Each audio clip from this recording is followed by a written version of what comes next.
Episode 147 के साथ हाजिर हूँ। तो लास्ट एपिसोड के एंड पे हमने देखा था इमोर्टल श्राइन की लड़की जिसका नंबर 1 है उसका सामना होंगशेंग के साथ होता है और होंगशेंग सिर्फ कुछ ही मूव्स में हार जाता है। वो सिर्फ हारता नहीं बल्कि बहुत ही बुरी तरह से हारता है। होंगशेंग हारने के बाद उठकर खड़ा होता है और कहता है इमोर्टल श्राइन वाले तो बहुत ही बुरे हैं, ये बहुत ज्यादा पावरफुल है। इमोर्टल श्राइन में कोई भी ऐसा नहीं है जो कि पावरफुल ना हो। इनके पास बहुत ही कम डिसाइपल्स हैं, लेकिन वो सारे के सारे बहुत ज्यादा स्ट्रॉन्ग होते हैं। जबकि यहीं पर मिंग की तरफ भी दिखाते हैं। मिंग वहाँ पर बैठकर अपनी एनर्जी को रिफाइन करने की कोशिश कर रहा होता है। ज़ैंग एंग मिंग के पास आता है और कहता है बॉस, ये नंबर 1 वाली लड़की तो बहुत ज्यादा स्ट्रॉन्ग लग रही है, क्या तुम्हें लगता है कि तुम इसका सामना कर पाओगे? बॉस, मुझे कुछ भी समझ नहीं आ रही, मैं बहुत ज्यादा डरा हुआ हूँ। जैसा कि वो लड़के कह रहे थे कि तुम सेकंड नंबर पर आओगे, क्या वाकई में ऐसी बात है? क्या तुम इस लड़की से हारने वाले हो? लेकिन मिंग अपने स्पिरिचुअल सी के अंदर होता है और इसकी बात के पास जरा भी ध्यान नहीं देता। ज़ैंग एंग बाहर से चिल्ला चिल्ला कर उसे कह रहा होता है बॉस, क्या तुम्हें जरा भी परेशानी नहीं हो रही? नेक्स्ट मुकाबला तुम्हारा उसके साथ होने वाला है, क्या तुम जरा भी नर्वस नहीं हो? मिंग ज़ैंग एंग से कहता है मुझे यहाँ पर नर्वस होने का क्या फायदा होने वाला है, वैसे भी मेरी उसके साथ फाइट तो होने ही वाली है। अब जो होगा वो तो अरीना में ही देखा जाएगा। अगर वो मुझसे स्ट्रॉन्ग हुई तो वो मुझे हरा देगी और अगर मैं स्ट्रॉन्ग हुआ तो मैं उसको हरा दूंगा। मिंग कहती है मास्टर, आपने आधी फाइट को तो इसी वक्त जीत लिया है। फाइट में अपनी स्ट्रेंथ से ज्यादा हमारे ब्रेन की स्ट्रेंथ काम आती है। अगर आप डरते नहीं है और आपको पता होता है कि आपका अपोनेंट काफी ज्यादा स्ट्रॉन्ग है, लेकिन फिर भी आप उसका मुकाबला करने के लिए आगे बढ़ते हैं, तो आप आधी फाइट को यहीं पर जीत लेते हैं। मिंग कहता है अपनी बॉडी को रिफाइन करने के बाद मेरी बॉडी के ऊपर जितनी भी इंजरीज थी वो सारी की सारी हील हो चुकी है। अब मेरी बॉडी कंडीशन बिल्कुल नॉर्मल हो गई है, नहीं कि बिल्कुल नई जैसी। इस लड़की के साथ फाइट करने के लिए मैं रेडी हूँ। फिर मिंग चलता हुआ अरीना के सेंटर में चला जाता है और कहता है चलो ठीक है, अब फाइनल बैटल का टाइम आ गया है। रेफरी नंबर 1 से कहता है कंपटीशन के रूल्स के मुताबिक अपनी फाइट को जीतने के बाद तुम्हारे पास एक चांस है, तुम 30 मिनट के लिए रेस्ट कर सकती हो या फिर डायरेक्टली अगली फाइट में जा सकती हो। इमोर्टल श्राइन की लड़की उसे कहती है मैं बिल्कुल ठीक हूँ, मैं अगली फाइट करना चाहूंगी। मिंग उसे कहता है मैं डोंकी अकेडमी का स्टूडेंट हूँ, मेरा नाम ये मिंग है। वो लड़की उसे कहती है मैं इमोर्टल श्राइन की स्टूडेंट हूँ और मेरा नाम यू लियान मिंग है। हालांकि सभी को पहले से पता है, लेकिन फिर भी जैसे वो उस लड़की के मुंह से सुनते हैं कि वो इमोर्टल श्राइन की एक स्टूडेंट है, तो वो सारी बहुत ज्यादा हैरान होती हैं और कहते हैं तो ये वाकई में इमोर्टल श्राइन के स्टूडेंट है। इमोर्टल श्राइन वालों के पास बहुत ही कम स्टूडेंट्स हैं, लेकिन जितने भी स्टूडेंट्स हैं वो सारे के सारे बहुत ज्यादा स्ट्रॉन्ग होते हैं। जिस तरह की ये लड़की है ये काफी ज्यादा टफ और एक मॉन्स्टर की तरह है। जबकि होंगशेंग भी काफी ज्यादा घबराया हुआ होता है। होंगशेंग कहता है अब मैं क्या करूँ, क्या मुझे यहाँ पर बैट करना चाहिए या नहीं? हालांकि मेरे बॉस ने तलवारबाजी की एक नई टेक्निक को लेवल अप किया है, लेकिन फिर भी मुझे नहीं लगता कि बॉस इस लड़की को हरा पाएंगे, क्योंकि ये लड़की इमोर्टल श्राइन की स्टूडेंट है। सभी लोग इसकी बहुत ज्यादा तारीफें कर रहे हैं कि ये बहुत ज्यादा टफ है, क्योंकि इस लड़की ने होंगशेंग को बहुत ही बुरी तरह से हराया है। चाहे मैं इस बात को किसी भी एंगल से क्यों ना सोच लूं, लेकिन मुझे लगता है कि बॉस के जीतने के चांसेस बहुत ज्यादा कम है। ज़ैंग एंग अभी वहीं पर अपनी सोच में गुम होता है कि वहाँ पर जितने भी लड़के होते हैं वो सारे ज़ैंग एंग से कहते हैं अब तुम्हें क्या हो गया, लगता है कि तुम्हें डर लग रहा है, अब तुम बैटिंग का टेबल क्यों नहीं सेट कर रहे? इस वक्त तुम्हारे जीतने का टाइम है, तुमने हमसे जितना भी पैसा लिया है हमें वो पैसा वापस चाहिए, चलो जल्दी से अपना बैटिंग का टेबल निकालो, हमें इस लड़की के ऊपर बैट करना है। उनमें से एक ज़ैंग एंग से कहता है लगता है कि डर के मारे तुम्हारी टांगे कांप रही हैं। ज़ैंग एंग उसकी बात सुन के बहुत ज्यादा गुस्सा हो जाता है और उसे कहता है यहाँ पर मेरी नहीं बल्कि तुम लोगों की टांगे कांप रही है, तुम्हारी फैमिली की टांगे कांप रही है, तुम्हें किसने कहा कि मेरी टांगे कांप रही है? ज़ैंग एंग उनकी बातें सुनने के बाद बहुत ज्यादा गुस्सा होता है और गुस्से में वो अपनी रिंग निकालता है और टेबल पर रख देता है और उनसे कहता है मेरे रिंग के अंदर 120 मिलियन मार्शल कॉइन्स हैं, मैं ये सारे के सारे अपने बॉस मिंग के ऊपर बैट करता हूँ, हम लोग इस मैच को जीतेंगे, सारे के सारे मार्शल कॉइन्स तुम लोगों के हो जाएंगे अगर हम लोग इस मैच को हारते हैं या फिर मेरा बॉस सरेंडर कर देता है। लेकिन अगर मेरा बॉस इस मैच को जीत लेता है या फिर इस मैच को ड्रॉ करता है तो फिर ये सारे के सारे पैसे और जितने तुम लगाओगे वो सारे मेरे हो जाएंगे। वो सारे भी हंसना शुरू कर देते हैं और कहते हैं बेवकूफ कहेंगे, तुम्हें लगता है कि तुम्हारा बॉस इस लड़की को हरा सकता है? जरा अपने हाथों की तरफ तो देखो, तुम्हारे हाथ कितने कांप रहे हैं। अपनी रिंग को टेबल पर रखने के बाद तुम्हारी टांगे भी कांप रही है। यहाँ पर बैट नहीं करना चाहते, लेकिन हमारी वजह से यहाँ पर बैट कर दिया है। ज़ैंग एंग उन सब से कहता है अपनी बकवास बंद करो, अगर तुम लोग बैट करना चाहते हो तो जल्दी से बैट करो, मुझे इसके अलावा और कोई बात नहीं सुननी। क्योंकि ज़ैंग एंग सोच रहा होता है गैम्बलिंग गेम इस तरह काम नहीं करती। गैम्बलिंग में अगर मैंने 120 मार्शल कॉइन्स लगाए हैं तो इन सभी को भी 120 मिलियन मार्शल कॉइन्स कहीं से लेकर आने पड़ेंगे, अदरवाइज ये गैम्बलिंग गेम सेटअप नहीं होगी और मेरे सारे के सारे पैसे बच जाएंगे। वहाँ पर जितने भी लड़की होती हैं वो सारे इसी बारे में सोच रही होती हैं। वो कहते हैं हमें ये बात तो पता है कि मिंग इस मैच को हारने वाला है, क्योंकि इमोर्टल श्राइन के जितने भी बच्चे होते हैं वो बहुत ज्यादा स्ट्रॉन्ग होते हैं। इस लड़की के टैलेंट्स को हमने खुद ही देखा है, इसने होंगशेंग को हराया है। इसको हराने में मिंग को बहुत ज्यादा मुश्किल हुई थी, पर हमें ये भी बताया कि यहाँ पर हम लोग बहुत ही आसानी से पैसा जीत सकते हैं, लेकिन हमारे पास इतना पैसा कहाँ है? हमने पहली बैटिंग में बहुत सारे पैसे हार दिए हैं। इस बैटिंग गेम को कंप्लीट करने के लिए 120 मिलियन मार्शल कॉइन्स कहाँ से लेकर आएंगे? उसी वक्त उनके पास रिंग्स उड़ती हुई आती हैं जो कि उनके एल्डर्स की होती हैं। उन सभी के एल्डर्स अपने पास से कुछ मार्शल कॉइन्स उन सभी को देते हैं ताकि वो उनकी तरफ से बैट कर सके। वो काफी ज्यादा खुश हो जाते हैं और कहते हैं ये रिंग्स तो हमारे मास्टर्स की है, लगता है कि हमारे मास्टर्स और एल्डर्स चाहते हैं कि हम उनकी तरफ से यहाँ पर बैट करें। उन्हें भी पता है कि ये लड़की जीतने वाली है। जैसे उन सभी के पास रिंग्स और पैसे आते हैं वो जल्दी से आगे बढ़ते हैं और वो लियान मिंग के ऊपर पैसा लगा देते हैं क्योंकि उन्हें पता है कि मिंग हारने वाला है और इस बार उन्हें काफी सारा पैसा मिलेगा। मिंग भी इस बात से काफी खुश होता है और कहता है तो यहाँ पर तो 120 मिलियन मार्शल कॉइन्स की बेट लगी है। ऐसी बेट पहले कभी किसी ने कहीं पर नहीं देखी होगी। लियान मिंग रेफरी से कहती है क्या अब हम लोग फाइट को स्टार्ट कर सकते हैं। रेफरी उसे कहता है हाँ क्यों नहीं। जबकि रेफरी भी इसी बारे में सोच रहा होता है कि मैंने अपनी जिंदगी में पहली बार इतनी ज्यादा मार्शल कॉइन्स की गैम्बलिंग देखी है। यहाँ पर बेट बहुत ज्यादा हाई हो चुकी है।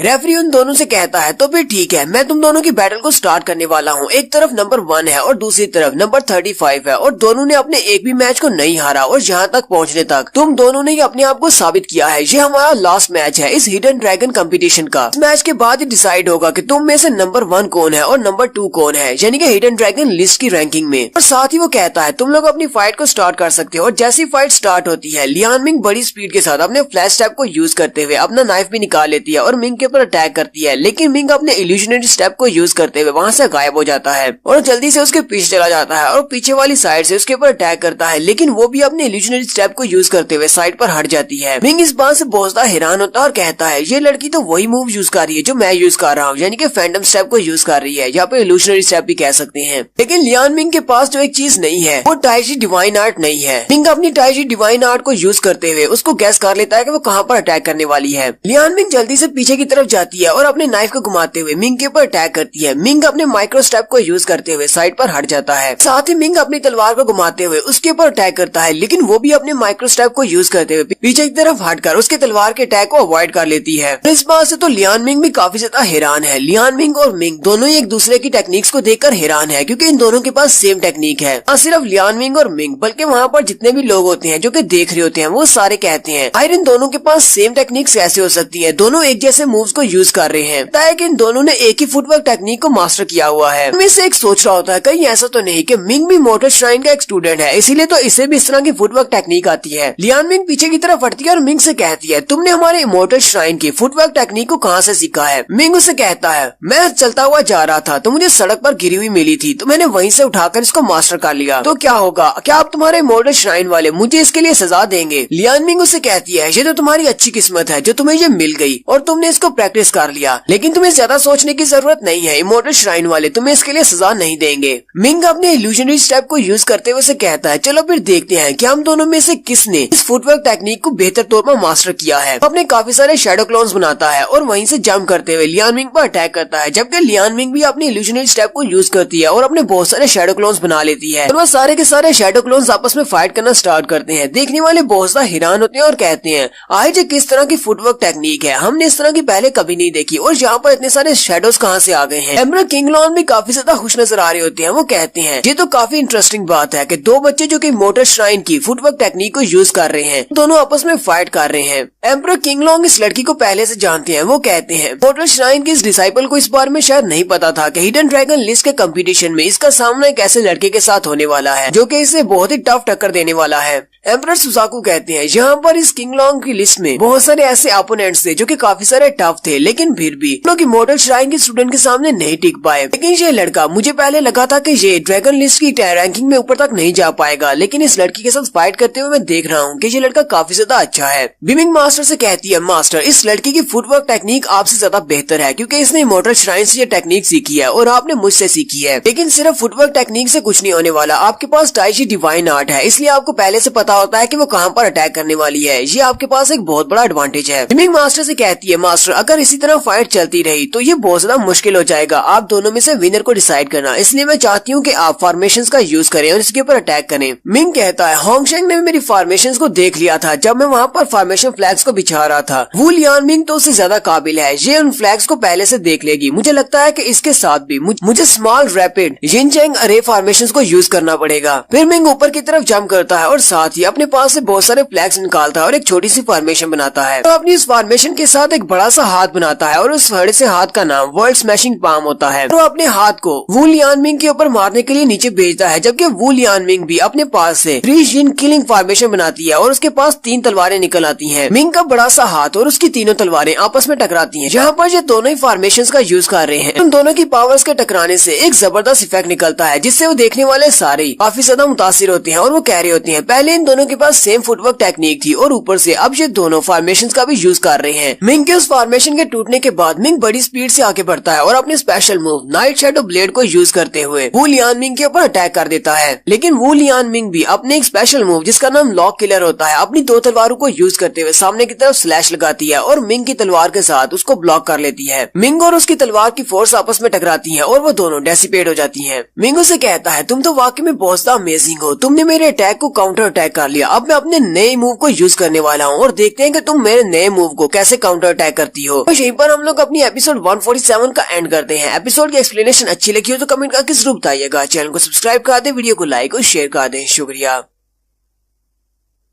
हेलो गाइस, कैसे हैं आप सब लोग। रिवेंज सीकर की लास्ट एपिसोड के एंड पे हमने देखा था मिंग और यू लियानमिंग के दरमियान में फाइट हो रही होती है। मिंग और लियानमिंग दोनों ही सेम फुटवर्क टेक्निक को यूज कर रहे हैं, क्योंकि मिंग के पास जो टेक्निक है वो भी इमॉर्टल श्राइन से आई है और लियानमिंग क्योंकि इमॉर्टल श्राइन की एक स्टूडेंट है इसलिए उसे भी किलिंग फुटवर्क टेक्निक आती है और साथ ही लियानमिंग फॉर्मेशन को भी यूज कर सकती है, जैसे की मिंग फॉर्मेशन को यूज कर सकता है, इसलिए वो दोनों एक दूसरे की टक्कर के हैं। मिंग इस बात से काफी ज्यादा हैरान भी होता है। मिंग कहता है तुमने मेरे फुल अटैक को काउंटर अटैक किया है, तुम तो वाकई में बहुत अमेजिंग हो। अब मैं अपने नए वाले मूव को यूज करने वाला हूँ जो कि मैंने अभी अभी ब्रेक थ्रू किया है। तो देखते हैं कि तुम मेरे इस नए मूव को कैसे काउंटर अटैक करती हो। और साथ ही मिंग अपने जिनचैंग के नए मूव को एक्टिवेट करता है। मिंग जैसे ही अपने नए मूव को एक्टिवेट करता है तो उसकी डोमेन एक्टिवेट होती है और लियानमिंग एक ब्लैक शील्ड के अंदर कवर हो जाती है। लियानमिंग कहती है ये तो गॉड डोमेन है, यानी कि इसकी जो टेक्निक है वो एक गॉड लेवल की टेक्निक है। लियानमिंग कहती है तो इसमें क्या स्पेशल है, मैं भी एक गॉड लेवल की टेक्निक को परफॉर्म कर सकती हूँ। और वो अपनी दोनों स्वर्ड्स को जमीन के अंदर दंसा देती है और वहीं पर अपनी गॉड लेवल की टेक्निक को एक्टिवेट करती है। मिंग उसे अपनी डोमेन के अंदर ट्रैप करने के बाद अपनी तलवार को घुमाता है और एक व्हाइट कलर की स्लैश लगाता है, लेकिन सामने से लियानमिंग ने जो अपनी तलवारें जमीन के अंदर दंसाई थी उनसे बड़ी बड़ी 2 तलवारें बनती हैं जो कि शील्ड के तौर पर काम करती हैं और मिंग की व्हाइट स्वर्ड की स्लैश उसके साथ जाकर टकराती है और वहाँ पर एक जबरदस्त ब्लो निकलता है और इसका इफेक्ट बहुत ज्यादा पावरफुल होता है। जबकि रेफरी उसी वक्त हवा में जाता है और वहाँ पर जाकर अपनी पावर्स को यूज करते हुए उस पूरे अरीना को अपनी एनर्जी से कवर कर देता है ताकि एक शील्ड बने और इसके अंदर से जितना भी आफ्टर इफेक्ट है वो बाहर ना निकल सके। थोड़ी देर के बाद वो रेफरी अपनी शील्ड को खत्म करता है तो वहाँ पर दिखाते हैं कि पूरे का पूरा अरीना उड़ चुका होता है, जबकि मिंग और लियानमिंग दोनों वहीं पर होते हैं। देखने वाले बहुत ज्यादा हैरान होते हैं और कहते हैं अब ये मत कहना कि जो मार्शल आर्ट्स के वॉरियर्स हैं ये दोनों तो इतने ज्यादा पावरफुल है कि इन दोनों ने अरीना को ही उड़ा दिया है। इस तरह की पावर तो एक डोमिनेटर मास्टर के पास होती है। अगर रेफरी ने टाइम पर यहाँ पर एक शील्ड न बनाई होती तो हम लोग भी इनके इफेक्ट से मारे जा चुके होते। फिर मिंग और लियानमिंग की तरफ दिखाते हैं, वो दोनों ही काफी ज्यादा बुरी हालत में होते हैं। मिंग उठकर खड़ा हो जाता है और कहता है अब ये भी जो मैंने स्पेशल मूव यूज किया है उससे मेरी सारी की सारी एनर्जी जाया हो गई है और मैं अपनी टाइजी डिवाइन आर्ट को भी यूज नहीं कर पा रहा। लेकिन हमारी ये फाइट अभी तक एंड नहीं हुई, मुझे अभी भी फाइट करना होगी ताकि मैं जीत सकूं। लियानमिंग भी उठकर खड़ी हो जाती है। मिंग और दोनों आपस में तलवारें टकराते हैं और जैसे वो दोनों आपस में तलवारें टकराते हैं फिर वो दोनों वहीं पर नीचे गिर जाते हैं और यहीं पर वो दोनों बेहोश हो जाते हैं। इस तरह इन दोनों की फाइट ड्रा हो जाती है। देखने वाले भी बहुत ज्यादा हैरान होते हैं। रेफरी उन सब से कहता है नंबर 1 और नंबर 35 दोनों ही फाइट करने के काबिल नहीं रहे और क्योंकि दोनों एक ही टाइम पर नीचे गिरे हैं इसलिए इस मैच को ड्रॉ किया जाता है।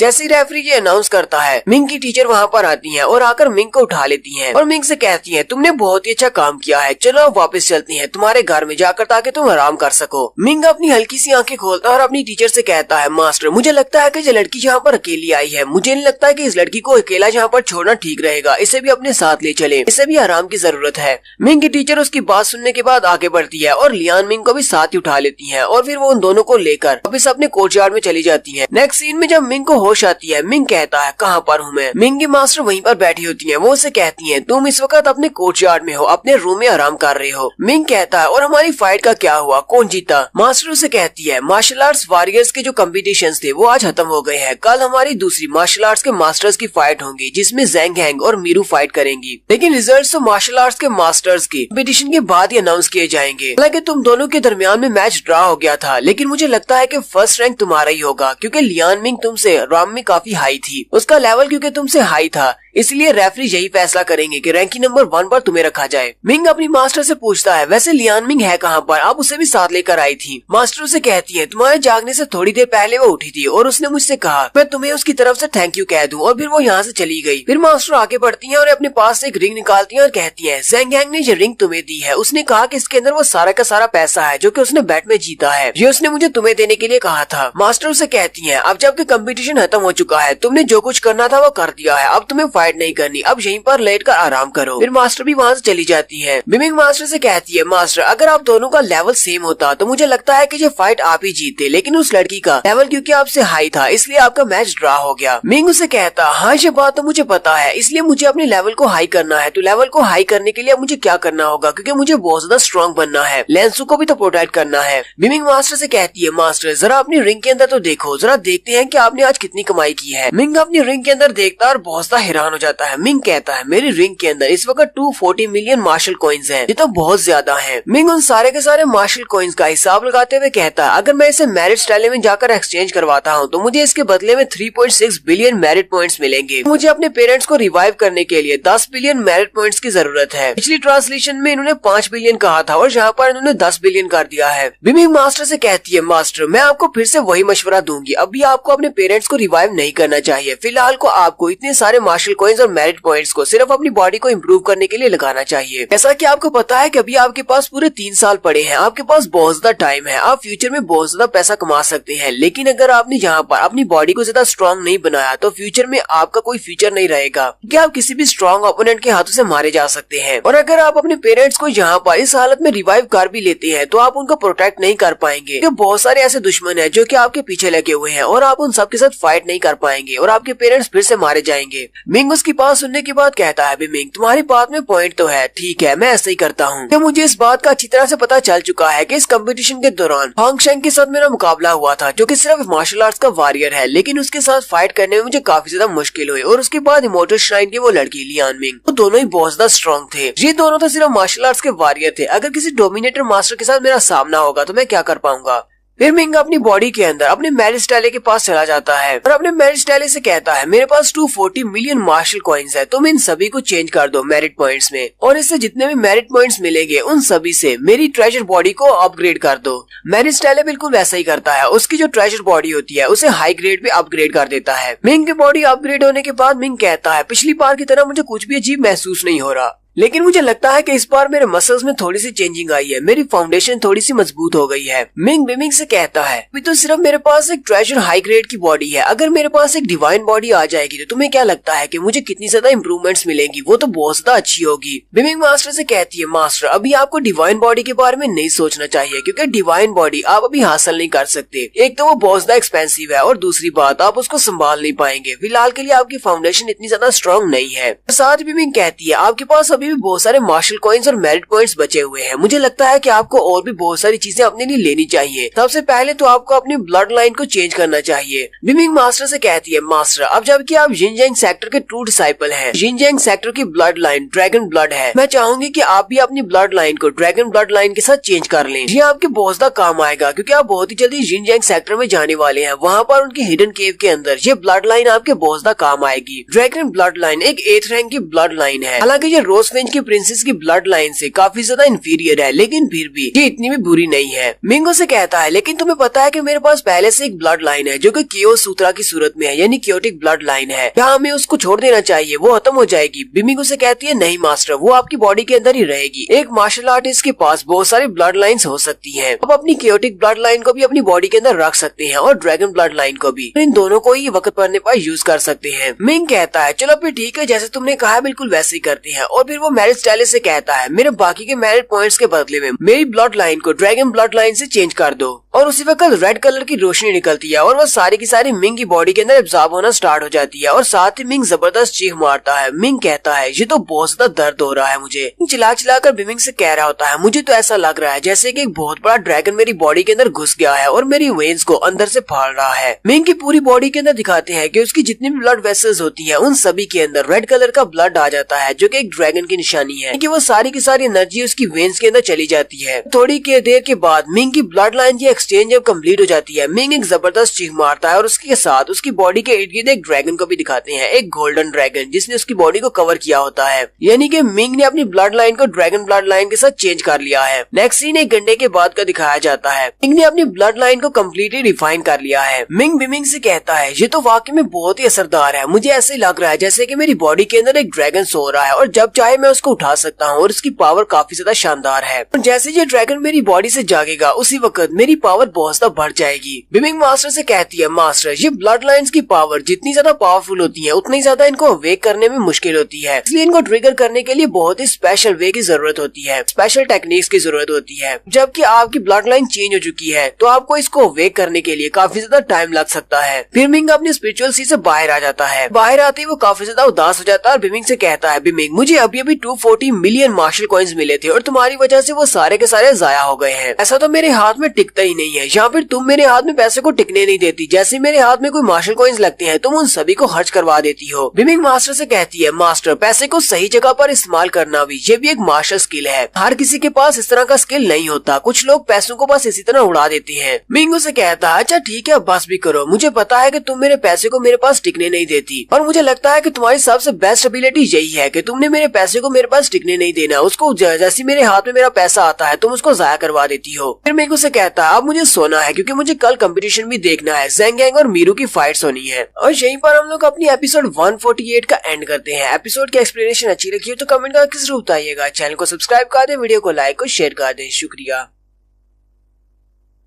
रिवेंज सीकर की एपिसोड 149 के साथ हाजिर हूँ। तो लास्ट एपिसोड के एंड पे हमने देखा था मिंग को हिडन ड्रैगन लिस्ट कंपटीशन के दौरान बैटिंग से जितना भी पैसा मिलता है वो सारे के सारे पैसे को अपने स्पिरिचुअल सी के अंदर मौजूद मैरिज स्टाइल में जाकर मैरिड पॉइंट्स के साथ एक्सचेंज करता है। वहीं से वो अपनी ट्रेजर बॉडी को अपग्रेड करता है और अपग्रेड करने के बाद बिमिंग उसे कहती है, मास्टर आपको अपने लिए ब्लड लाइन भी अपग्रेड करनी चाहिए। मिंग वहाँ से ड्रैगन ब्लड लाइन को चूज करता है और उसको अपग्रेड करने के बाद मिंग बिमिंग से कहता है, तुम तो मेरा सारे का सारा पैसा लगवा देती हो, मेरे पास जैसे कोई पैसा आता है तुम उसे जाया करवा देती हो। बिमिंग उसे कहती है, मास्टर पैसे को सही जगह पर इस्तेमाल करना ये भी एक आर्ट है, ये भी एक स्किल है। मिंग उसे कहता है, अच्छा ठीक है अब जबकि सब कुछ हो चुका है अब मुझे रेस्ट करने दो, कल सुबह एक कंपटीशन है और उसके बाद रिजल्ट्स का वेट करना है। और भाई यहीं पर हमारा कहानी सुनाने वाला स्टार्ट हो जाता है और वो कहानी सुनाता है। वो कहता है कि दूसरे दिन मार्शल आर्ट्स मास्टर्स के कंपटीशन हुए जिसमें ज़ेंग गैंग और मीरू ने हिस्सा लिया हुआ है। जबकि ये कंपटीशन है ही मार्शल आर्ट्स के मास्टर्स का, तो इस कंपटीशन में जितने भी उनके सामने थे वो सारे के सारे ओपोनेंट्स मार्शल आर्ट्स के मास्टर्स थे। उनमें बहुत सारे होली लैंड्स और बहुत सारे होली सन्स थे, क्योंकि कुछ बड़ी बड़ी एकेडमीज के स्टूडेंट्स भी थे। ज़ेंग गैंग अपने सारे के सारे मैचेस को जीत गया क्योंकि ज़ेंग गैंग ने 3 कार्ब सूत्रा को मास्टर किया हुआ है और 3 कार्ब सूत्रा एक गॉड लेवल की टेक्निक है, इसलिए उसकी टेक्निक से सामने उसके ओपोनेंट्स बिल्कुल भी नहीं टिक पाए। इस स्पेशल टेक्निक की वजह से ज़ेंग गैंग के डिफेंस और अटैक्स बहुत ज्यादा पावरफुल हो गए, जिसकी वजह से सारे लड़के उससे हार जाते थे। दूसरी तरफ मीरू थी, मीरू के पास भी एक गॉड लेवल की टेक्निक है जो कि मिंग ने उसे दी थी और उसने उसको अच्छी तरह से मास्टर कर लिया हुआ है। उसकी बॉडी से बहुत सारी एनर्जी निकल रही है। जैसे मीरू अपनी स्पेशल पावर्स को रिलीज करती है तो वो बिल्कुल एक छोटी सी डीमन की तरह लगती है जिसकी बॉडी से एनर्जी सर्ज निकल रही है और उसका सामने वाला अपोनेंट बहुत ज्यादा चौंक जाता है और इसी वजह से मीरू को काफी ज्यादा स्ट्रेंथ मिलती है और मीरू ने भी अपने बहुत सारे मैचेस को जीत लिया। मार्शल आर्ट्स मास्टर के कंपटीशन में बहुत ही कम बच्चे पास हुए थे स्क्रीनिंग टेस्ट में, इसलिए उनके कंपटीशन बहुत ही जल्दी खत्म हो गए। और दोपहर के वक्त भी हिडन ड्रैगन लिस्ट कंपटीशन में मार्शल आर्ट्स के मास्टर और मार्शल आर्ट्स के वॉरियर लेवल में जो भी बच्चे रैंकिंग पर आए हैं उन सभी के नाम अनाउंस किए गए, यानी कि रिजल्ट्स बताए जा रहे हैं कि कौन कौन से बच्चे इस बार की रैंकिंग में सबसे टॉप पर हैं। और सबसे टॉप पर मिंग का नाम लिया जाता है। वो यहाँ पर रीजन को भी एक्सप्लेन करते हैं, क्योंकि लियान मिंग और मिंग के दरमियान जो मैच था वो ड्रा हो गया था, लेकिन इन दोनों के मैच के ड्रा होने के बावजूद मिंग को फर्स्ट रैंक पे रखा गया है क्योंकि मिंग का लेवल उससे काफी ज्यादा कम था। दूसरे नंबर पर लियान मिंग होती है जबकि तीसरे नंबर पर होंग शेंग होता है। मार्शल आर्ट्स के वॉरियर्स के कंपटीशन की रैंकिंग बताने के बाद वो लोग मार्शल आर्ट्स के मास्टर्स की रैंकिंग के बारे में बताते हैं। मार्शल आर्ट्स के मास्टर्स की रैंकिंग में ज़ेंग गैंग चौथे नंबर पर है जबकि मीरू 5th नंबर पर है, यानी 5वें नंबर पर है। और उसके बाद इन सभी को इनके इनाम दिए जाते हैं। मिंग को एक स्क्रॉल दिया जाता है और उसके साथ ही उसकी रिंग दी जाती है जिसके अंदर इसका इनाम रखा हुआ है। हिडन ड्रैगन लिस्ट कंपटीशन के एंड होने के बाद मिंग वापस अपने कोर्टयार्ड में जाता है जहाँ पर उसके टीचर और उसकी मास्टर बैठी होती हैं। हेडमास्टर उन सभी से कहते हैं, ये तो बहुत ही अच्छी बात है, इस बार की हिडन ड्रैगन लिस्ट हमारी डोंकी एकेडमी के नाम रही। हमारे एक लड़के ने जो कि वॉरियर लेवल पर है उसने फर्स्ट पोजीशन को जीत लिया है, जबकि दूसरी तरफ से चौथी और 5वीं पोजीशन हमारी है। इस वजह से हमारी डोंकी एकेडमी का नाम बहुत ज्यादा रोशन हो गया है। तुम सारे बच्चों ने बहुत ज्यादा मेहनत की है। हेडमास्टर मिंग से कहते हैं, कल जब कंपटीशन के दौरान तुम बेहोश हो गए थे, तुम्हारी मास्टर उठाकर तुम्हें यहाँ पर लाई थी। जब तुम बेहोश थे तो उसी वक्त बहुत सारे मास्टर्स यहाँ पर आए थे। उनमें से काफी सारे तो मार्शल आर्ट्स के सेंट थे, जबकि कुछ मार्शल आर्ट्स के गॉड्स भी थे। बड़ी फैमिली के एल्डर्स भी यहाँ पर आए थे। वो सभी चाहते हैं कि तुम उनकी फैमिली को ज्वाइन कर लो, लेकिन मैंने फिलहाल उन सभी को टाल दिया है, क्योंकि मैं नहीं चाहता कि तुम उन सभी की फैमिलीज को ज्वाइन करो। हालांकि मेरे लिए उन सभी को रोकना काफी ज्यादा मुश्किल था, लेकिन मैंने उनसे कहा कि तुम अभी बहुत ज्यादा बीमार हो और सो रहे हो, रेस्ट कर रहे हो, इसलिए तुम उनसे नहीं मिल सकते, और वो वापस चले गए। मिंग हेडमास्टर की बात सुन के काफी हैरान होता है और कहता है, लगता है मैं तो काफी ज्यादा फेमस हो गया हूँ। हेडमास्टर मिंग से कहते हैं, हाँ तुम काफी ज्यादा फेमस हो चुके हो। हालांकि मैंने उन सभी को कल तुमसे मिलने नहीं दिया था, लेकिन अब ये कम्प्लीटली तुम्हारे पर डिपेंड करता है कि क्या तुम उनके ग्रुप को ज्वाइन करना चाहते हो या नहीं। तुम्हें फैसला करना है कि उनमें से किसे ज्वाइन करोगे, क्योंकि तुम्हें कभी ना कभी किसी सेक्टर को तो ज्वाइन करना पड़ेगा, यहाँ पे किसी होली लैंड को, क्योंकि हमारी डोंकी एकेडमी ये तो सिर्फ एक एकेडमी है जहाँ पर आकर तुम स्टडी करते हो। तुम्हें आज या कल हमारी एकेडमी को छोड़कर जाना पड़ेगा। मिंग उनकी बात सुनने के बाद सोच रहा होता है, मुझे लगता है कि होली स्वर्ड पूल में जाना तो बिल्कुल भी पॉसिबल नहीं है, क्योंकि वहाँ पर काफी सारे ऐसे लोग हैं जो कि मेरे दुश्मन हैं। जांटियान होली लैंड में मैं नहीं जा सकता, क्योंकि उनके पास रिसोर्सेज की कमी है। मुझे लगता है कि मुझे किंग लॉन्ग एकेडमी को ज्वाइन कर लेना चाहिए, क्योंकि अब मैं ड्रैगन लिस्ट की रैंकिंग नंबर 1 पर हूँ, इसलिए मेरे लिए किंग लॉन्ग एकेडमी को ज्वाइन करना बिल्कुल भी मुश्किल नहीं होगा। उसी वक्त दरवाजा खुलता है और एम्परर किंग लॉन्ग का एक बंदा अंदर आता है। वो आते मिंग से कहता है, हमारे एम्परर किंग लॉन्ग ने जो ऑर्डर्स जारी किए हैं कि ये मिंग जो कि इस बार की रैंकिंग में पहले नंबर पर आया है, वो पैलेस में जाकर एम्परर किंग लॉन्ग से मिले। मिंग उनसे कहता है, आपका बहुत बहुत शुक्रिया, मैं अभी निकलता हूँ और जाकर उनसे मिलता हूँ। साथ ही वो सोच रहा होता है, पता नहीं एम्परर मुझसे क्यों मिलना चाहते हैं। वैसे भी मैं तो इसी दिन का इंतजार कर रहा था कि कब एम्परर मुझे मिलने के लिए बुलाएंगे। फिर मिंग एम्परर के पैलेस में जाता है, जहाँ पर वो दोनों एम्परर बैठे होते हैं। मिंग अभी बाहर से गुजर रहा होता है तो वहाँ पर बहुत सारे गार्ड्स होते हैं, और वो सारे के सारे गार्ड डोमिनेटर लेवल के मास्टर होते हैं। मिंग उन सारे मार्शल डोमिनेटर्स को देखकर काफी हैरान होता है, क्योंकि उनकी बॉडी से बहुत सारी विल की पावर निकल रही होती है। फिर दरवाजा खुलता है और मिंग अंदर चला जाता है। सामने अपनी अपनी चेयर के ऊपर एम्परर सुजाकू और साथ ही एम्परर किंग लॉन्ग बैठे होते हैं। मिंग उन दोनों के सामने झुकते हुए कहता है, आपको एक लंबी उम्र मिले, मैं आपसे मिलने के लिए आया हूँ, क्योंकि आपने मुझे बुलाया था। एम्परर किंग लॉन्ग से कहते हैं, चलो जल्दी से खड़े हो जाओ, तुम पहली बार हमसे नहीं मिल रहे। पिछली बार जब तुम हमसे मिले थे तुम तो बहुत ज्यादा रूड और एटीट्यूड वाले थे, क्या तुम भूल चुके हो वर्चुअल राम में। मिंग जैसे उनकी बात सुनता है उसी वक्त उसे याद आता है कि वर्चुअल स्काई राम में उसने 2 बच्चों का सामना किया था और वो दोनों ही बहुत ज्यादा पावरफुल थे। मिंग उनसे कहता है, तो इसका मतलब वो दोनों आप थे। मिंग जल्दी से फिर से उनके सामने झुक जाता है और कहता है, प्लीज मुझे माफ कर दे, मुझे नहीं पता था कि वो दोनों आप हैं। मैंने आपको ऑफेंड करने की कोशिश की है, प्लीज मुझे सजा मत दीजिएगा। एम्परर किंग लॉन्ग आगे से हंसना शुरू कर देते हैं और कहते हैं, तुम्हें हमारे सामने इस तरह झुकने की जरूरत नहीं है और तुम्हें माफी मांगने की भी जरूरत नहीं है। उस वक्त स्काई वर्चुअल राम में मैं और एम्परर सुजाकू हम दोनों वहाँ पर कुछ मजा करने के लिए गए थे, अपने बीते दिनों को याद करने के लिए, और तुम वहाँ पर अचानक आ गए और हम दोनों तो तुम्हें बुली करना चाहते थे, लेकिन आगे से तुम काफी ज्यादा स्ट्रॉन्ग निकले और इसी वजह से हमारी इंटरेस्ट तुम्हें पैदा हुई। हमने वहाँ पर तुम्हारे टैलेंट को देखा, लेकिन हमें तुम्हारे बारे में नहीं पता था कि तुम कौन हो और कहाँ से आए हो, इसीलिए हमने इस कंपटीशन को बहुत ही जल्दी अनाउंस कर दिया, क्योंकि हमें पता था अगर तुम एक जीनियस हो तो तुम इस हिडन ड्रैगन लिस्ट कंपटीशन में हिस्सा लेने के लिए जरूर आओगे। मिंग के साथ जो बंदा खड़ा होता है वो भी सोच रहा होता है, आखिर ऐसा कैसे हो सकता है, एक लड़के ने 2 एम्परर्स को इस बात पे मजबूर कर दिया कि वो किंग लॉन्ग लिस्ट को यानी हिडन ड्रैगन लिस्ट कंपटीशन को जल्दी अनाउंस कर दे। वो खुद इस कंपटीशन को देखने के लिए आए हैं, आखिर ये लड़का कितना ज्यादा स्पेशल हो सकता है। मिंग उन दोनों से कहता है, एम्परर्स आपका बहुत बहुत शुक्रिया जो आप मुझे इतना ज्यादा स्पेशल समझ रहे हैं। और साथ ही मिंग सोच रहा होता है, तो इसका मतलब हिडन ड्रैगन लिस्ट कंपटीशन सिर्फ मुझे ढूंढने के लिए ही अनाउंस किया गया था, ताकि ये दोनों एम्परर मुझे ढूंढ सके। एम्परर किंग लॉन्ग से कहते हैं, मैंने तुम्हें यहाँ पर जिस मकसद के लिए बुलाया है वो मैं तुम्हें बताता हूँ। मैं चाहता हूँ कि जब तुम एक मार्शल आर्ट्स के ग्रैंड मास्टर बन जाओ तब तुम हमारी किंग लॉन्ग एकेडमी को ज्वाइन करने के लिए मेरे पास आओ। अगर तुम वाकई में हमारी किंग लॉन्ग एकेडमी को ज्वाइन करते हो तो मैं तुमसे वादा करता हूँ तुम्हें एक स्पेशल स्टूडेंट के तौर पर ट्रीट किया जाएगा और तुम्हें सारी की सारी सहूलियात दी जाएंगी, यानी कि तुम्हारा वहाँ पर रहना खाना पीना सब कुछ फ्री होगा। और यहीं पर रोजविंज डायनेस्टी के एम्परर सुजाकू बोलते हैं और मिंग से कहते हैं, हालांकि मेरी रोजविंज एकेडमी भी काफी ज्यादा अच्छी है, अगर तुम चाहो तो मेरी रोजविंज एकेडमी को भी ज्वाइन कर सकते हो। एम्परर किंग लॉन्ग तुम्हें जितने भी प्रिविलेजेस देने वाले हैं मैं उसका तुम्हें डबल दूंगा, वहाँ पर तुम्हें खाने को डबल मिलेगा। Emperor king long emperor Suzaku से कहते हैं, तुम्हें पता है ना कि ये लड़का मेरी डायनेस्टी का है और तुम इसे इस तरह अपनी डायनेस्टी में लेकर नहीं जा सकते, तुम इसको लालच दे रहे हो। एम्परर सुजाकू से कहते हैं, आपको टैलेंट की बहुत ज्यादा कदर है और आप चाहते हैं कि ये बच्चा अपनी मार्शल आर्ट्स को आगे बढ़ाए। हमारी रोजविंज एकेडमी को ज्वाइन करने से काफी कुछ मिल सकता है, क्योंकि हमारी रोजविंज एकेडमी में भी बहुत सारे पावरफुल स्टूडेंट्स हैं और मुझे नहीं लगता कि ब्लू ड्रैगन एम्परर को इस बात से कोई मसला होगा। फिर साथ ही वो दोनों एक दूसरे को घूर घूर कर देखना शुरू कर देते हैं, जबकि मिंग सोच रहा होता है ये तो बिल्कुल अभी भी उन बच्चों की तरह ही है। साथ ही मैं इन दोनों को ऑफेंड नहीं कर सकता, क्योंकि ये दोनों ही एम्परर्स हैं और बहुत ज्यादा पावरफुल हैं। एम्परर किंग लॉन्ग जल्दी से अपने पास एक बैच निकालते हैं और उसे मिंग की तरफ फेंकते हुए कहते हैं, तुम्हें एम्परर सुजाकू की बातों पर ध्यान देने की जरूरत नहीं है क्योंकि तुम मेरी डायनेस्टी के एक सिटीजन हो, इसलिए तुम्हें मेरी बातों को सुनना चाहिए। एम्परर उसे कहते हैं, अभी जो बैच मैंने तुम्हें दिया है ये गोल्डन आर्डर का एक बैच है, ये टोकन है, ये तुम्हारे लिए एक निशानी है कि तुम गोल्डन आर्डर को ज्वाइन कर सकते हो, लेकिन उसके लिए जरूरी है कि पहले तुम्हें मार्शल आर्ट्स का गुरु बनना होगा। जब तुम मार्शल आर्ट्स के गुरु बन जाओगे तो तुम हमारी गोल्डन आर्मी को ज्वाइन कर लेना। मिंग एम्परर से कहता है, क्या आप मुझे गोल्डन आर्मी के बारे में बताएंगे कि ये गोल्डन आर्मी वाले क्या करते हैं? एम्परर किंग लॉन्ग से कहते हैं, तुम्हें ये बात तो पता होगी कि हमारी ये पूरी की पूरी 5 डायनेस्टीज, ये पहले एक डायनेस्टी हुआ करती थी और इसका जो एम्परर था उसके गिरने के बाद उनके जितने भी डिसेंडेंट्स थे उन सभी ने एक आर्मी बनाई जिसको गोल्डन आर्मी कहा जाता है और इसमें अभी बहुत सारे पावरफुल बच्चे हैं। अगर हम लोग इस गोल्डन आर्मी की स्ट्रेंथ की बात करें तो सिर्फ गोल्डन आर्मी की स्ट्रेंथ पूरी की पूरी एक डायनेस्टी की पावर के बराबर हो सकती है। एम्परर किंग लॉन्ग से कहते हैं, शायद तुम्हें इस बारे में नहीं पता कि हमारा जो कॉन्टिनेंट ये बहुत ही छोटा है, इस कॉन्टिनेंट के बाहर भी एक बहुत बड़ी दुनिया है, यानी कि ये सिर्फ एक छोटी दुनिया है और इसके साथ एक बहुत बड़ी दुनिया है जिसके बारे में तुम्हें अभी नहीं पता। अब जबकि हमारी 5 डायनेस्टीज वाले अपने एरिया को एक्सपेंड कर रहे हैं तो हमें तुम्हारे जैसे जीनियस की जरूरत है। मैं उम्मीद करता हूँ कि तुम फ्यूचर में मुझे लेट डाउन नहीं करोगे और मेरी इस डायनेस्टी के एक बहुत ही अच्छे पिलर साबित होगे, यानी कि तुम मेरी इस डायनेस्टी के लिए बहुत कुछ करोगे एक मार्शल आर्टिस्ट बनकर। मिंग भी उनकी बात सुनकर काफी हैरान होता है और कहता है, एम्परर ने कहा है कि हमारे इस ट्यूआनचान लैंड के बाहर भी एक बहुत बड़ी दुनिया है, यानी कि हमारा ट्यूआनचान लैंड भी ये एक छोटी दुनिया है। मैं समझता था कि ये एक बहुत बड़ी दुनिया है। फिर मिंग उनकी बात सुनने के बाद बाहर आ जाता है और बाहर आते वो अपनी सोचों में गुम होता है। मिंग कहता है, मुझे लगता है कि एम्परर गोल्डन आर्मी को जरा भी पसंद नहीं करते क्योंकि जब वो इसके बारे में बात कर रहे थे उनके चेहरे के एक्सप्रेशन कुछ ऐसे थे जैसे वो गोल्डन आर्मी को पसंद नहीं करते। साथ ही उन्होंने ये भी कहा है कि हमारा ट्यूआनचान लैंड बहुत ही छोटा है। मिंग चलता हुआ अपने कोर्टयार्ड में वापस आता है तो वहाँ पर सामने देखकर काफी हैरान होता है क्योंकि वहाँ पर हेडमास्टर के साथ एक एल्डर होते हैं जो कि जिनजैंग सेक्टर के सेक्टर लीडर हैं। मिंग वहाँ पर जाता और कहता है, अब ये बूढ़ा आदमी कौन है? हेडमास्टर से कहते हैं, मिंग जल्दी से यहाँ पर आओ, ये जिनजैंग सेक्टर के सेक्टर मास्टर हैं, ये यहाँ पर तुम्हें लेने के लिए आए हैं। मैंने भी इनकी बात को मान लिया है, हम लोग भी तुम्हें इसके साथ भेज रहे हैं, तुम जिनजैंग सेक्टर में जाओ और वहाँ पर जाकर अपनी ट्रेनिंग को कम्प्लीट करो। मिंग अपनी मास्टर से पूछता है, मास्टर से कहती है, मुझे इस बात से कोई मसला नहीं है, तुम वहाँ पर जा सकते हो। मैंने सुना है कि जिनजैंग सेक्टर वाले अपनी उस सीक्रेट केव के अंदर भी तुम्हें जाने देंगे जहाँ पर तुम्हारी बॉडी की कल्टीवेशन काफी ज्यादा बढ़ सकती है, तो तुम्हें वहाँ पर जरूर जाना चाहिए। सेक्टर लीडर कहते हैं, ये तो बहुत ही अच्छी बात है कि यहाँ पर सभी ने अपनी रजामंदी दे दी है और साथ ही वो अपने बाजू को आगे बढ़ाते हैं और अपनी स्लीव को बड़ा करते हुए मिंग को उसके अंदर कैद कर लेते हैं। मिंग सेक्टर लीडर से कहता है, लेकिन जरा रुके, अभी मैं कैसे जा सकता हूँ, मुझे तो अभी अपने दोस्तों को बाय बोलना है। लेकिन सेक्टर के लीडर उसकी बात नहीं सुनते और साथ ही वहाँ से गायब हो जाते हैं। जिनजैंग सेक्टर के लीडर मिंग को अपने साथ लेकर वहाँ से चले गए हैं। तो नेक्स्ट एपिसोड में कुछ बहुत ज्यादा इंटरेस्टिंग होने वाला है कि मिंग की आइडेंटिटी के बारे में सभी को पता चलने वाला है और पूरे का पूरा कॉन्टिनेंट मिंग के खिलाफ हो जाएगा। तो यहीं पर हम लोग अपनी एपिसोड 149 का एंड करने वाले हैं। एपिसोड की एक्सप्लेनेशन अच्छी लगी हो तो कमेंट करके जरूर बताइएगा। चैनल को सब्सक्राइब कर दे, वीडियो को लाइक और शेयर कर दें। शुक्रिया।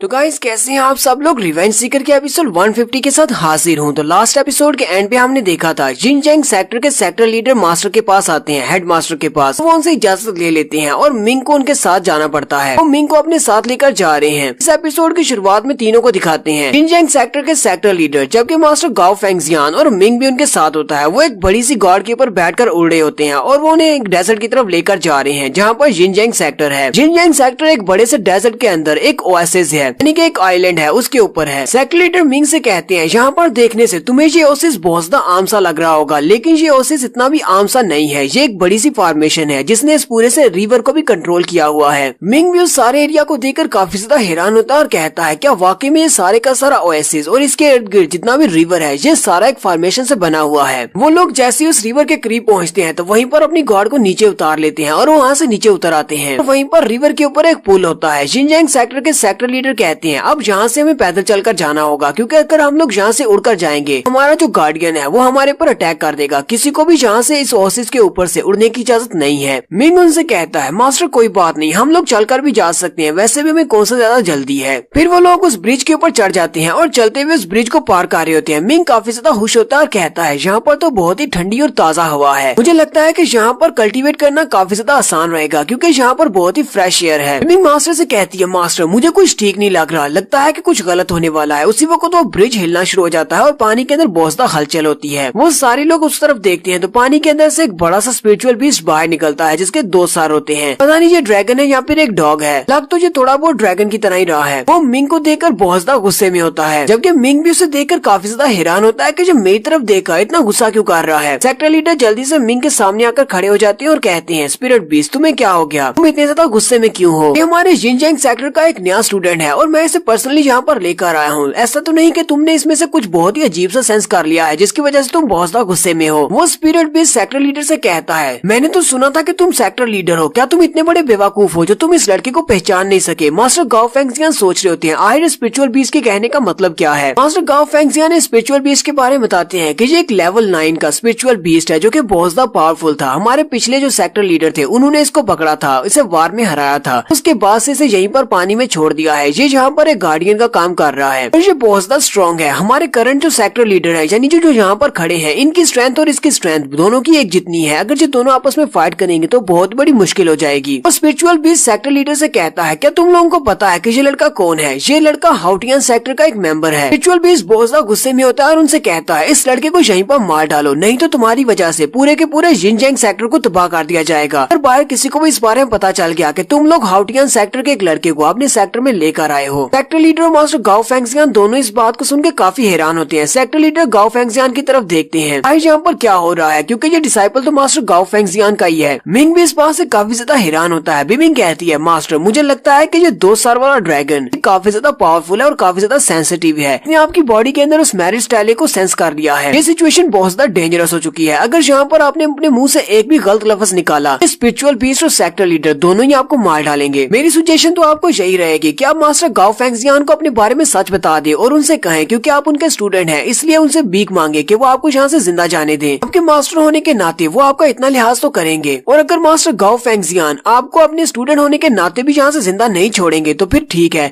तो फिर मैं अपने डिवाइन गोल्डन क्लो को एक्सप्लोर कर दूंगी, जिससे यहाँ पर एक बहुत बड़ा धमाका होगा और आपके पास एक बहुत ही अच्छा मौका है, आप यहाँ से भाग जाना। मिंग उसे कहता है, नहीं, तुम पिछले कई सालों से मेरे साथ हो, मैं तुम्हें नहीं खो सकता। जिनजैंग सेक्टर के सेक्टर लीडर मिंग से पूछते हैं, लड़के मुझे इस बारे में सच सच बताओ, क्या तुमने वाकई में हाउटियन सेक्टर को ज्वाइन कर लिया है? मिंग उनसे कहता है, जी मैंने उनको ज्वाइन किया है, मैं एक स्काई कैप्टन हूँ। मास्टर गाओ फेंगजियान कहते हैं, सेक्टर लीडर प्लीज इस लड़के को माफ कर दे, मुझे लगता है कि उन लोगों ने इसका ब्रेन वॉश किया होगा, इसे धोखे से अपने सेक्टर में ले लिया होगा। ये लड़का भी बहुत ज्यादा नासमझ है। सेक्टर लीडर काफी ज्यादा गुस्सा हो जाते हैं। मास्टर गाओ फेंगजियान से कहते हैं, तुम्हारी हिम्मत कैसे हुई, तुम यहाँ पर हाउटियन सेक्टर के कल्टिस्ट को लेकर आ गए हो, तुम्हें पता है ना कि इसकी वजह से हमारे साथ क्या हो सकता है। मैंने तुमसे कोई भी सवाल नहीं पूछे थे, मुझे लगा शायद ये तुम्हारा स्टूडेंट है, तुझे अच्छा होगा कि ना, मुझे क्या पता चल रहा है, किसी को भी इस बारे में पता चलने दो। यहाँ पर जितने भी होली लैंड्स हैं, 5 बड़ी डायनेस्टीज, इसके अलावा रॉयल फैमिलीज और बड़ी नोबल फैमिलीज, उनमें से किसी को भी इस बारे में पता चल गया तो सारे के सारे यहाँ पर आ जाएंगे और हमारे जिनजैंग सेक्टर को तबाह कर देंगे अगर हमने इस लड़के को यहाँ पर रखा तो। मास्टर गाओ फेंगजियान उन्हें गुस्से में देखकर वहीं पर झुक जाते हैं और कहते हैं, प्लीज मैं आपसे भीख मांगता हूँ, इस लड़के को यहाँ से जाने दे, इसे जान से मत मारे। मास्टर गाओ फेंगजियान रोना शुरू कर देते हैं और कहते हैं, एल्डर प्लीज मान जाए, मेरा सिर्फ एक ही डिसाइपल है, इसे थोड़ा सा टाइम दे दे। सेक्टर लीडर उसकी बात सुनने के बाद कहते हैं, लड़के मैंने तुम्हारे मास्टर गाओ फेंगजियान की बात को मान लिया है, ठीक है मैं तुम्हें जिंदा छोड़ देता हूँ, लेकिन सिर्फ अभी के लिए। लेकिन आज से तुम हमारे जिनजैंग सेक्टर का हिस्सा नहीं रहे और ऊपर से मास्टर गाओ फेंगजियान तुम्हारे मास्टर नहीं रहे। मैं तुम्हें सिर्फ 1 घंटे का टाइम दूंगा, 1 घंटे के बाद मैं डोंकी एकेडमी के हेड मास्टर को तुम्हारे बारे में बता दूंगा और उसके बाद सिर्फ 2 घंटे के टाइम में पूरे के पूरे किंगलोंग डायनेस्टी में इस बारे में पता चल जाएगा कि तुम हाउटियन सेक्टर के एक स्टूडेंट हो और तुम्हारे पास छुपने के लिए कोई भी जगह नहीं होगी। तुम्हारे पास ज्यादा से ज्यादा सिर्फ 2 घंटे हैं, जाओ और अपनी जान बचा लो, जहाँ भागकर जा सकते हो भाग जाओ। रही बात मास्टर गाओ फेंगजियान की, तो इसे इस बात की सजा दी जाएगी कि इसने एक हाउटियन सेक्टर के स्टूडेंट अपना डिसाइपल कैसे बना लिया और उसे इस बारे में पता भी नहीं था। कि तुम्हें परेशान होने की जरूरत नहीं है, मैं इसे ज्यादा सख्त सजा नहीं दूंगा। सेक्टर लीडर आगे बढ़ जाते हैं। मिंग अपने मास्टर से कहता है, मास्टर मेरा क्या होगा? मास्टर उसे कहते हैं,